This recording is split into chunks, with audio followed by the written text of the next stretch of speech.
Welcome back. Today we're going to focus on passive transport. So, transport in a single-celled organism or unicelled organism.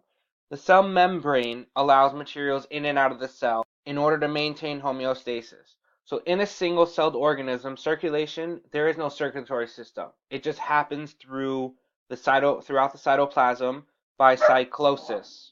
Before we go any further, we're actually going to talk about why cells need the transport of water.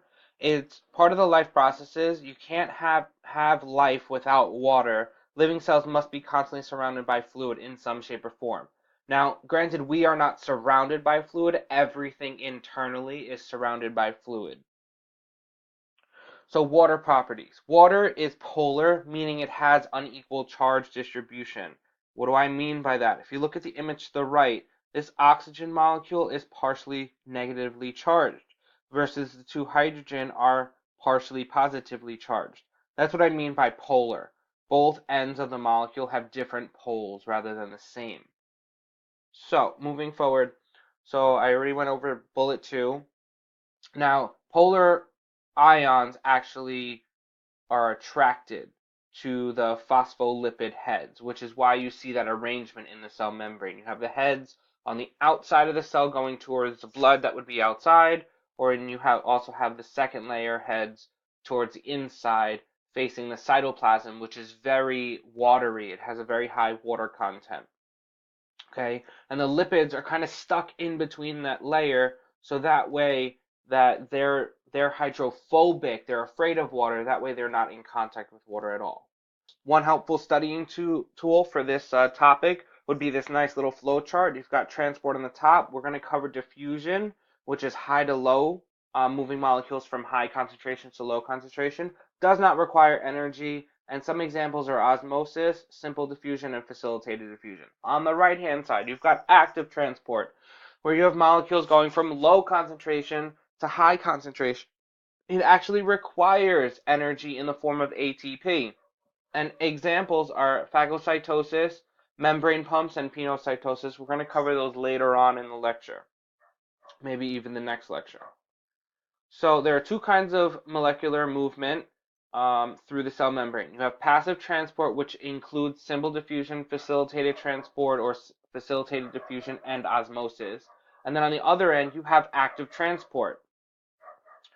Now, for passive transport slash diffusion, they're interchangeable. You got to get used to both because you don't know what the state exam is going to give you.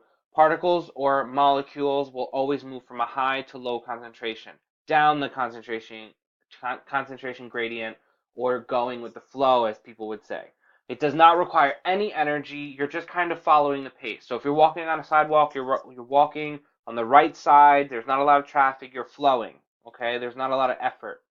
Simple and facilitated diffusion are both forms of passive transport. If you forget what passive transport means, think of the word passive. It means that you kind of don't care. You let things go. All right? You're not very forceful. And then do not forget about osmosis, which is just the diffusion of water specifically, and we'll cover that in a little bit. I want to give you another example. You have the idea of you getting into a subway car. The more and more people that join you on that car, the more uncomfortable you get. You want to be out of that high concentration situation.